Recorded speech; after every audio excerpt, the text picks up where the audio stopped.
Hi, welcome to or welcome back to We Are Wool People. My name's Ailsa and on this channel we talk about knitting. It's been a little while since I've made a video because I've had some terrible progress with my knitting in the last couple of weeks. One of the projects that I was so excited to get started with when I bought the yarn in Melbourne has been an abject failure, and I think in the video last time when I tried it on and I said, oh, it's worrying me, I think it's going to be all right. I think I was just trying to convince myself that it was going to be all right because my Levitate wrap is an RIP, WIP, I think. Let me show you how it's going. Oh, wait a minute. What have I done? Here it is. Got it, let's pull it out. Oh, without breaking my arm. Right, here you go, let's pull it out. So here's the progress that I've made since last we spoke. I have done the button band all the way around, or not the button band, you know, the band, all the way around the bottom and the top and the sides of the wrap. And I started the bottom band, which I actually did thicker than the side bands, and I've gone sort of about halfway. Well, actually, it's exactly halfway. And then I thought, well, I'll try it on and see how it's going. But it's awful. It's too big. And if I were to go back to where the button band starts and knit it and make it a little bit longer, it's just going to get bigger and bigger and bigger.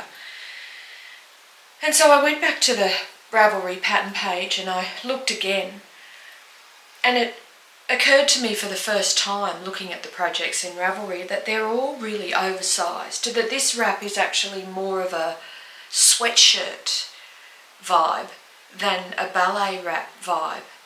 And so I think, sad that though it might be, is that I'm not going to keep going. I think I'm going to rip the whole thing back to bare yarn and start again, and on a different pattern. I think that I'm going to knit, instead of my favourite things, Levitate wrap, I think I'm going to start again and I'm going to knit the May Ball wrap by Florence, which I'm very sad. But I know that if I just keep going and finish this, I won't be happy with it, I won't wear it. And I really wanted to wear it in Bendigo, which is on in like 3 weeks' time. So no chance of that, I can kiss that goodbye. So very sad. RIP to the WIP.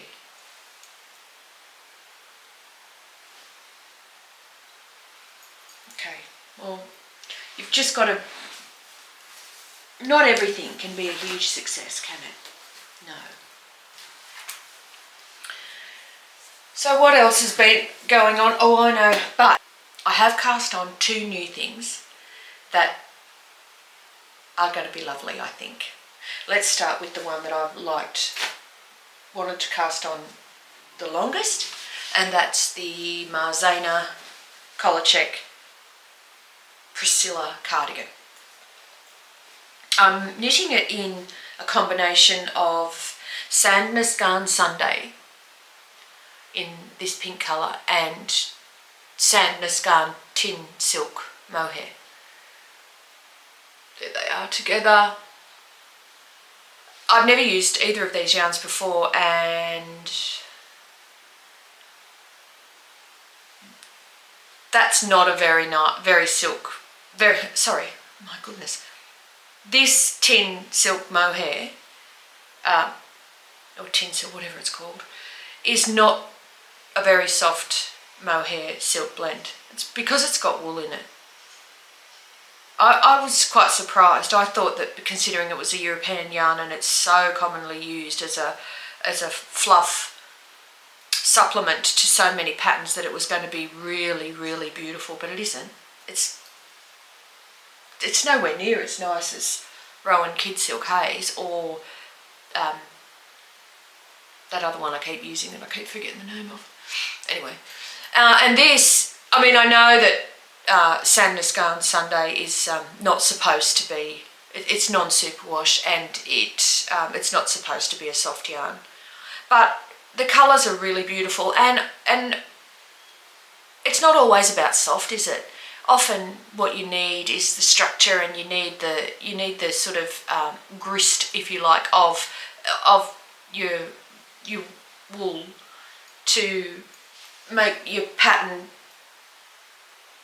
look crisp and make them look nice. Let me show you what I've done so far though. I have got 2 fronts. One left front, it's a right front.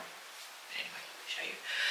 One right front, like this one here, like come down here, and one left front, like this one here, going to come down here like that.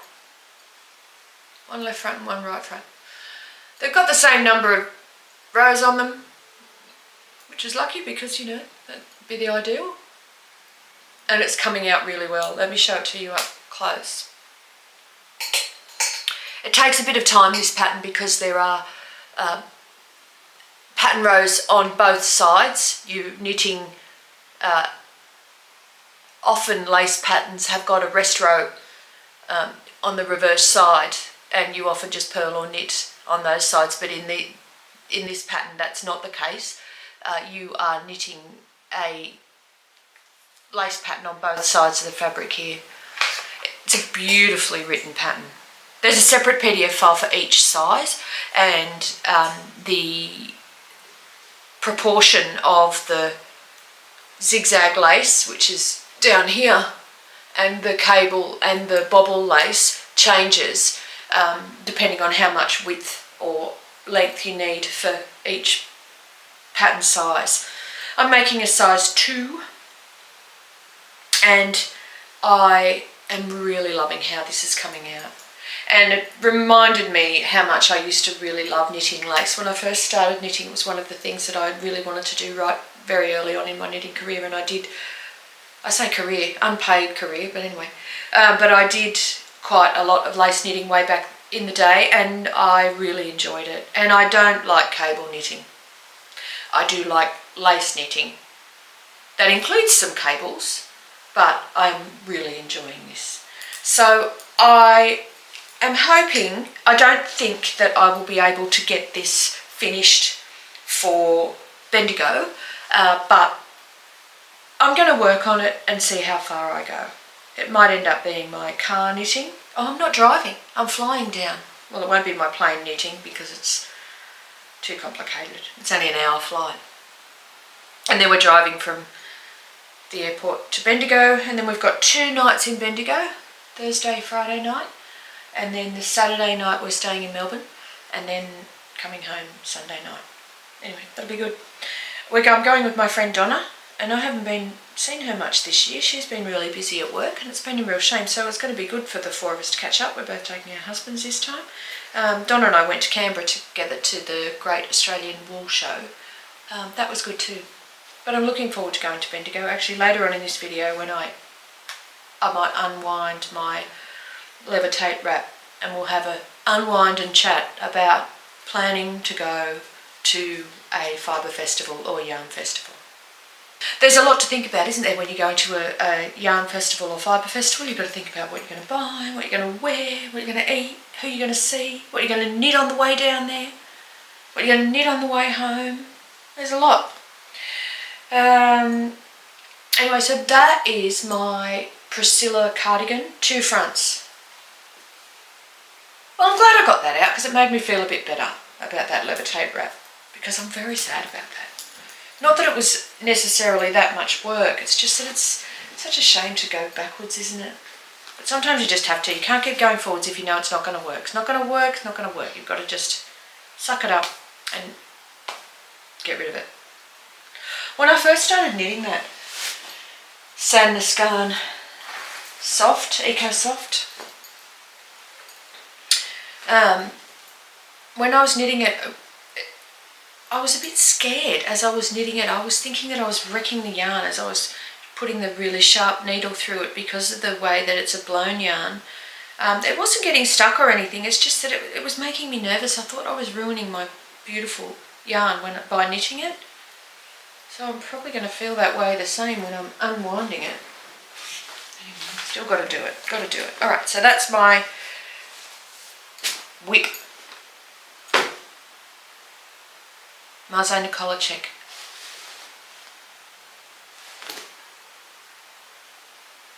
Priscilla cardigan. Speaking of Marzena Kolaczek, she's got a knit along out at the moment called Sydney Summer Knits, and it's an ebook that she's released. It's got 4 patterns in it, and they are all inspired by Sydney, inner city Sydney suburbs. Marzena is Polish, but she lives in Australia. She's designed this beautiful ebook with a lot of information about Sydney travel and some of the sort of attractions and local haunts, and it's got some beautiful photography in it. She's got these beautiful patterns, 4 patterns, inspired by Sydney, some gorgeous photography in some lovely little spots around Sydney. One of them's taken, there's a dress and it's called the Darling Dress, and the picture is taken on Woolloomooloo Wharf, which is my favourite hotel in Sydney. If I ever are feeling very flush and it's a very, very special event, I really do like to stay in the hotel that is on Woolloomooloo Wharf, but it's beautiful. And I'm a member of that knit along, but I haven't had much of a chance to be involved in it because of my sadness with the leather tape wrap. But I think in the next couple of weeks I'm going to fire up my enthusiasm for some spring and summer knits and start knitting one of the patterns from the beautiful ebook called Sydney Summer Knits by Marzena Kolaczek. I think I'm actually going to knit the filigree cami to start with because it's a tiny little knit and I don't think it'll take very long. And in fact yesterday when I was in Spotlight, I picked up some very, very cheap yarn that I'm going to make one of these Marzena Kolaczek Sydney knits in. Do you remember I said that Lion Brand Nubu was discontinued? Well, in my local Spotlight, they've got a little bit left, and I found it in a bargain bin yesterday, and I bought 4 balls of this really pretty pink colour, and I think they were like $3 each. So I thought that was a bit of a bargain that I couldn't leave them behind. So I picked those up. They're 144 metres per ball, which 560, so 560 metres will be enough for a cami or a tank. There's a Willara tee as well in the patterns in the Sydney Summer Knits that's very beautiful. Anyway, another one of my favourites is Sari Nordlund, and I remember saying the last couple of episodes I've been saying that I bought this lovely Holstgarn yarn in this beautiful grey silvery colour, and I had originally paired it with alpaca, but I didn't really love the resulting fabric that I got. I wanted something a little bit more ethereal than what I was ending up with, which was like that swatch. And so I actually, I'd seen this yarn when I was in Murrumbateman when we visited Black Wattle on the way home from the Canberra Great Australian Yarn Show, and I didn't buy it on that day. I did see it and wish that I had have seen it first, but since then it's been on my mind, and so I thought that it would be a nice match for this grey yarn. And what this is it is a Suri alpaca, and it's in this lovely ghost colour from Black Wattle Fibres, and I bought some of that to match this guy to knit together for what is coming out to be an absolute dream of a knit. It's It's very special and I'm really loving it. I'm knitting the Sari Nordlund Poetria pullover and I'm up to this part. How am I going to show you, make it look good? I might just pull that down like that. That's the motif that is on the front and the back of the sweater, and then the sleeves are just stockinette. This pattern does have a semi-rest row every second row. Now that I've joined in the round, I can see the moss stitch pattern as it unfolds, and it's really lovely. So there are my two works in progress. My Sari Nordlund Poetria pullover, my Marzena Kolaczek Priscilla cardigan. I haven't been doing as much knitting as I usually have. Well, actually, I say the wrong words there. I've been working on a test knit, but unfortunately, it's a secret one, so I don't even know why I mentioned it. I'm not allowed to say anything about it. What can I say about it? It's for Sana & Co. in Melbourne, and I wonder if I can do this.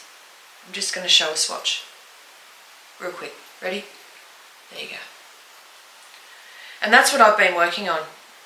And when I just noticed, I looked at the vendors for the Bendigo Sheep and Wool Show, and Sana & Co is going to be there, so I'm definitely going to finish her test knit for that, so that I can take the project with me and show it to her. I've never met her, but I'm going to introduce myself and show her the test knit.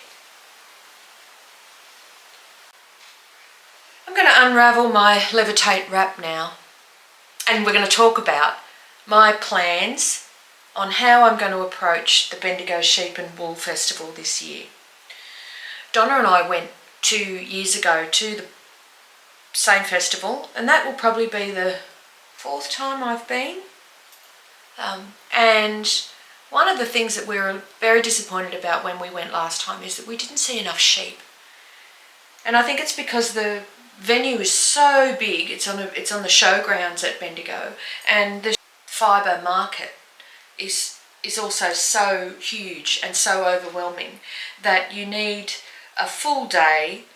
And if you want to also see the sheep and look at the sort of more agricultural aspect of the show, then you probably could do with doing that on a separate day if you are interested in wool craft and the stall holders and fibre purchasing and looking at yarns and things as well. I think you probably could do with a second day at the Bendigo Sheep and Wool show. If you're not familiar with that show, it's Australia's largest sheep and wool festival. But often these shows you can leave feeling very overwhelmed or be almost paralysed and be unable to focus on what you need to purchase, and you might end up purchasing too much, or conversely, which I often do, is I end up purchasing nothing until half an hour before I have to go, and then I make all these impulse buys and I'm never happy with them. For example, last time I went to Bendigo Sheep and Wool, I bought a large number of Jamieson's jumper weight yarn to make a colour work cardigan that I was absolutely positive that I really wanted, and I still have that yarn and I haven't touched it since I went to the Sheep and Wool show 2 years ago. Conversely, I bought this yarn in Melbourne 3 weeks ago and I knitted it immediately. So I think that there's something to be said for planning properly what you're going to buy at these festivals. I'm going to unwind my Levitate wrap now, and while I do that, I'm going to have a chat about planning for a fibre festival, and I'm going to share my tips and advice on how best to approach these things. So grab some knitting and a beverage, and let's talk about how we'd plan our visit to a yarn festival. When you're planning a trip to a yarn festival, if you've never been before, it's one of the first considerations is what project are you going to take to work on during the travel. Now, I have made the mistake of frequently leaving this decision till literally the last minute, and because I've got a bit of ADHD, I'm often running late, and I am frequently just grabbing something to work on my way out the door on a deadline where I've got a plane to catch or something, or someone to meet at a time, and I'm running late, I'm running out the door, and oh my goodness, I forgot to pack my knitting, what am I going to grab? And I tend to just throw a few things together and find that while I'm away, that they weren't necessarily the right project to pick up. And because sometimes you can't always just pick up your current WIP, because it might be knitting that requires a lot of concentration, or it might be knitting that is too big or has a complicated pattern with a lot of charts. You know the story. So it's best to, when you're going to be knitting in the dark, because often when you're on these trips, the lighting in the venues that you're knitting in, if you're knitting of a night after dinner in restaurants or pubs, or even if you're going to meetups, if they're not outside or in very, very well lit outdoor areas, or well lit indoor areas rather, the lighting's often quite bad. So my advice would be to take a project that is fairly easy stockinette, or a pattern that you're very, very confident with knowing what's coming up next, and that you're not likely to knit past a crucial point and make a mistake. To that end, I feel like socks are actually a really good, very plain vanilla socks are a really good portable project to have, to take with you as travel knitting. So that would be my number one tip, is that get yourself a list and plan what you're going to take for your travel knitting. And then another consideration, what have I got there, is of course what are you going to wear.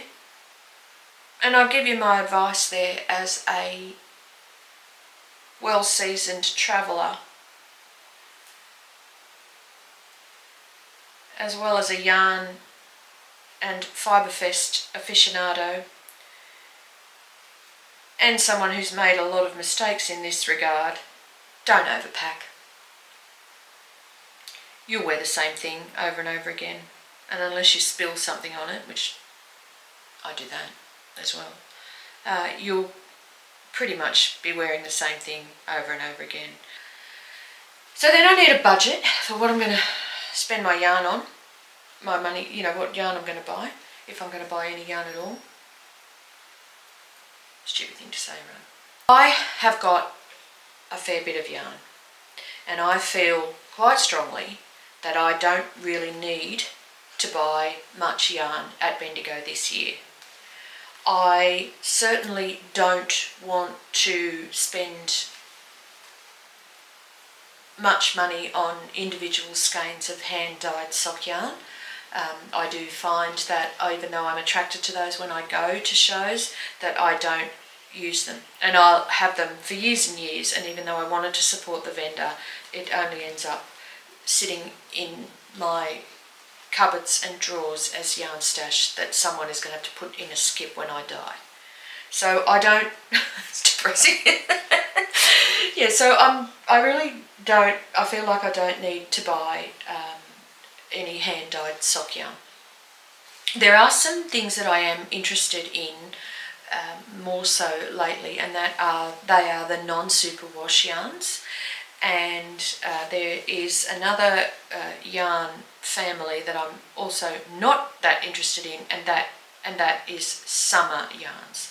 Even though we're heading into that season in Australia soon, I'm not really, if I am going to knit a summer top, then I've got quite a lot of summer yarn stashed that are in cotton and silk, I don't have very much linen, so that's something I could potentially look at, but I think that having been to the Bendigo Sheep and Wool Show a few times before, that there probably won't be very much summer yarn there anyway, because it's the mid of winter.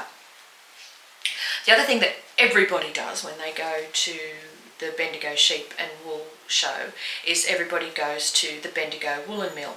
Now, if you're watching this from overseas, I really do strongly encourage you to go to the Bendigo Woolen Mill's website and have a look at the price of their yarn. There's my little provisional cast on chain. Because the Bendigo Woolen Mill yarn is very high quality yarn, and it is extremely well priced, particularly given the strength or weakness thereof of the Australian dollar against a lot of the European and the US currencies. They do ship overseas, so I definitely would recommend anyone having a look at that website. I'll put a link in the bio, in the description box. I will probably go to the Bendigo store. I've been there many times. Oh, I don't know what happened there. Been there many times. It is not an inspiring place for me. I do find that what they do well is they do sock yarn very well. Their 4-ply yarn and their 4-ply luxury yarn that they call luxury is a very nice yarn. I wouldn't probably consider it to be a luxury yarn. Yeah, so we'll probably go to the Bendigo Woolen Mills store.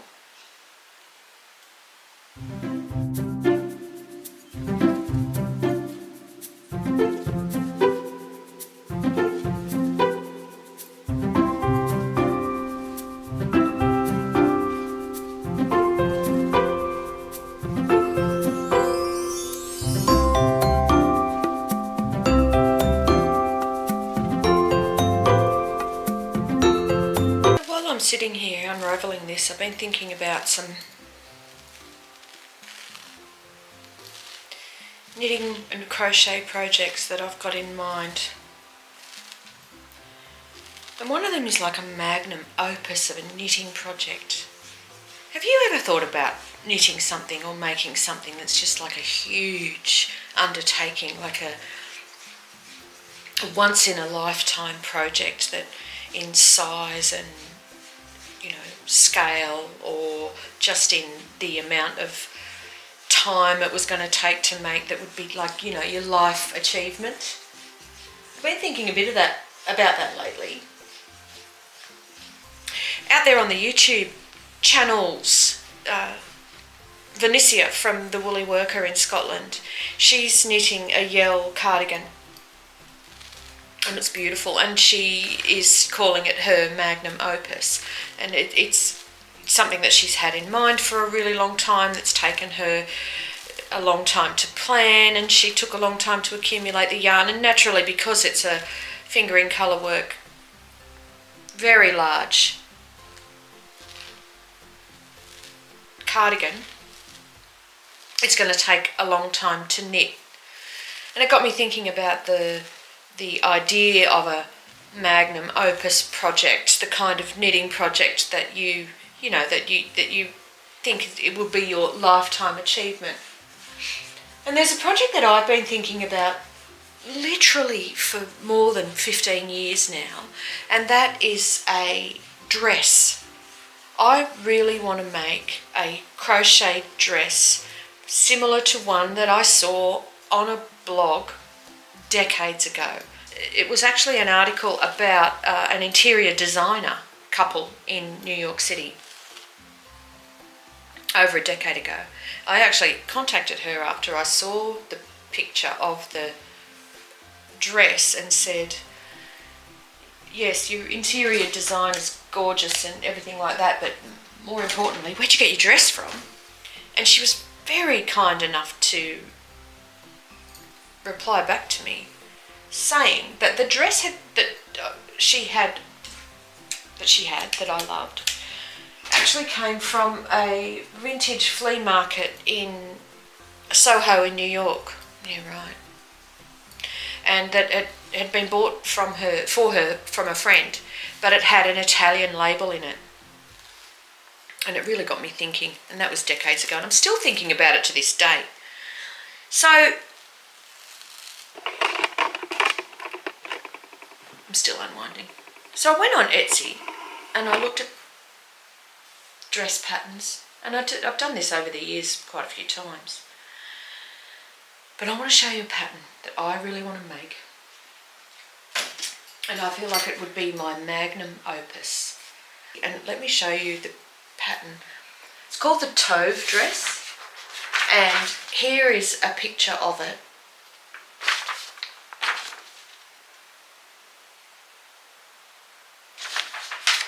And here's a picture of the side of it.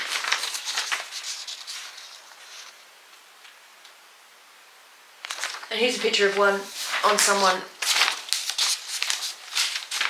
in a bigger size. Beautiful, isn't it? It's gorgeous. And here's a red one.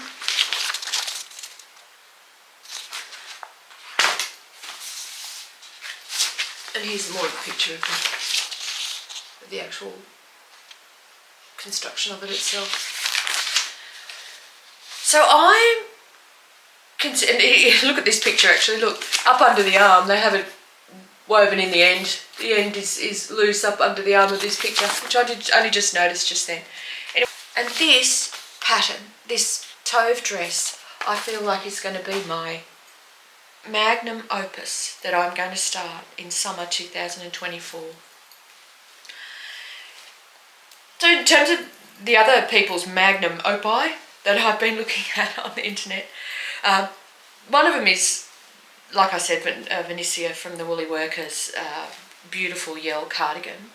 Another one which probably didn't take as much time, but I feel like is the Magnum Opus for her, and I really enjoyed watching the progress of the fun self-drafted pattern that also known as Nora Knits has just made, that she crocheted strips of blue and white granny squares together in order to make a dress that is redolent of the Argentinian football team's strip, and she called it the Messi Dressy, and she wore it to the Argentinian game a couple of days ago, Tuesday this week. Look, I'm sure if you're watching this, you probably also watch her. She's so cute. She makes such high quality videos. She's my girl crush.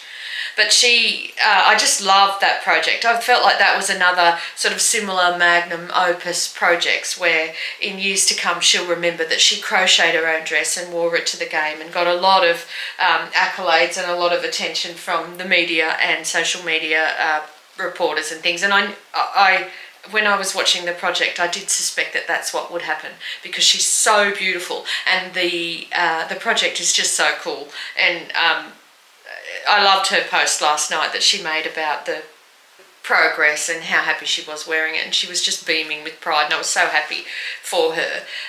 So yeah, that's another Magnum Opus project. Actually, Casey from Youngfolk Knits, I don't know if she started this project, but when she was talking about her knitting plans, that's a moth. That's rather disconcerting. Where'd that come from? Where are you going to go? Oh, I don't know. Think about that later. So Casey from Youngfolk Knits, she was talking about wanting to have a portrait of her family photographed on their property, and she was talking about having everyone in that photograph wearing a hand-knitted item that she'd made them. And I thought that was such a lovely idea too, and that would be a Magnum Opus project, wouldn't it? Something that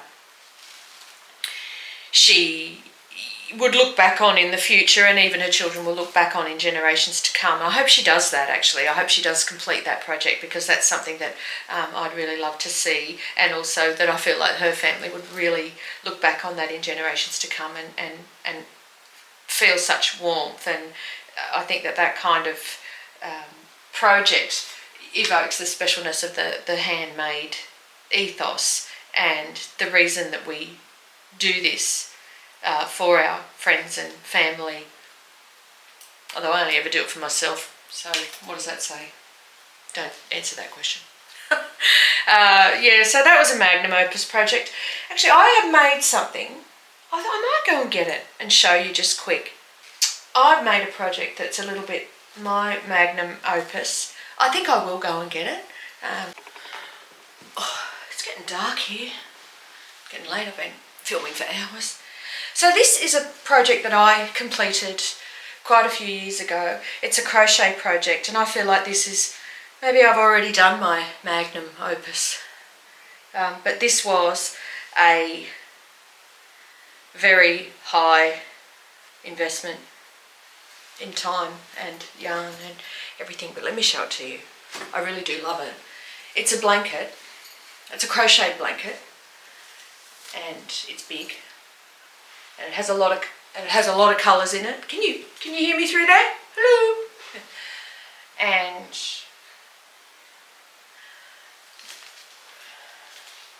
so I'll just hold it up so you can see that it's a great big king-size bed blanket that I crocheted a while ago.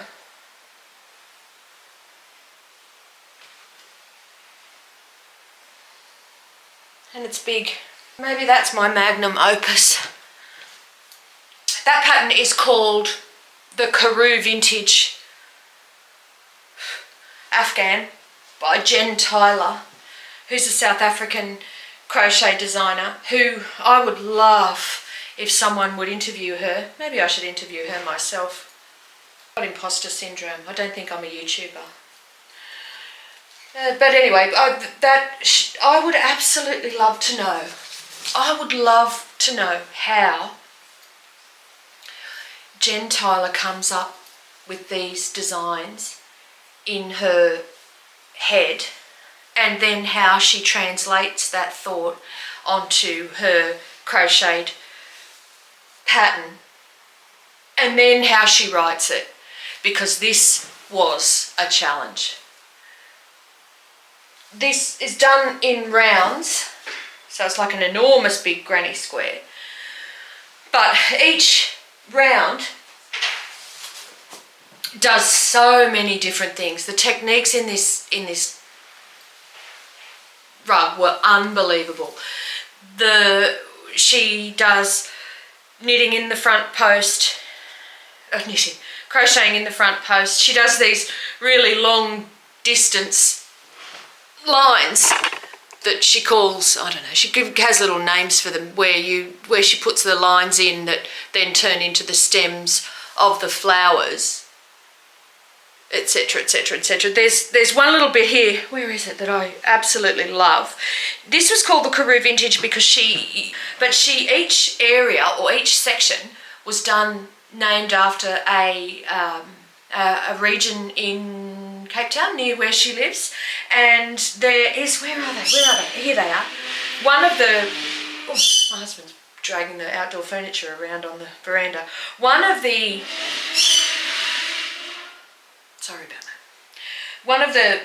areas was a vineyard area, and there's bunches of grapes. And in those bunches of grapes, apparently she said that the grapes had roses around them in the area. So there's one section where there's bunches of grapes, which you can see there. You can see that that's a bunch of grapes, right? And then up near them were all these roses that comes in the same part of the pattern where the bunches of grapes and the roses were done. And then, so, oh my God, so gorgeous. I mean, her mind, I would just love to know how she thinks of it. And then another area there was, there's a stadium in another area around near where she lives, and she did the centre motif was sort of based on the idea that this was a concert, and that these little rows here were the stands across here, were the stands, and all the little dots are the people sitting in the chairs. So I've just got it off the line, so it's a little bit damp. But the idea here is that these little rows here with the little purple dots coming through and the little blue dots coming through were the stands in the stadium with all the people watching the concerts. And, you know, amazing, unbelievable. But this was an epic project that took me a really long time to do. Towards the end, it was taking almost 2 hours to go around one round of the entire blanket, and was getting close to taking one ball of wool to go round each round towards the end as well. And it also ignited an enormous love of crochet puff stitch. Doesn't that just look so good? And it's riddled with mistakes because it was so difficult, and it was the most difficult thing I've ever crocheted. And I'm not a massive crochet expert. Well, I guess I am now. I know. But I made this, and it's got a lot of ends that I haven't woven in. I made this in Skeepy's Stonewash, which you can't really get in Australia anymore because of the enormous postage cost of getting yarn out of Europe.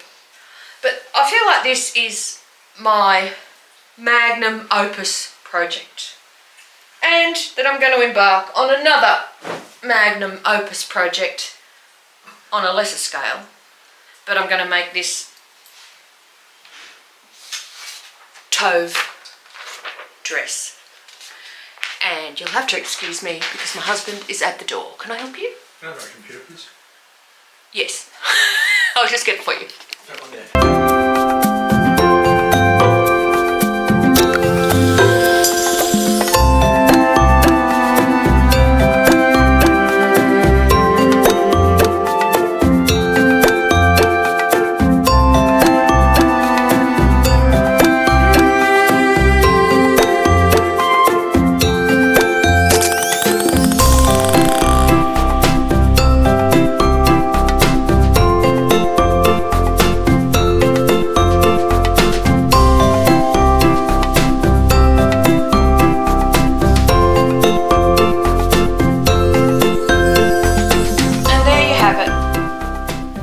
There's my levitate wrap, unwound and ready for a new possibility.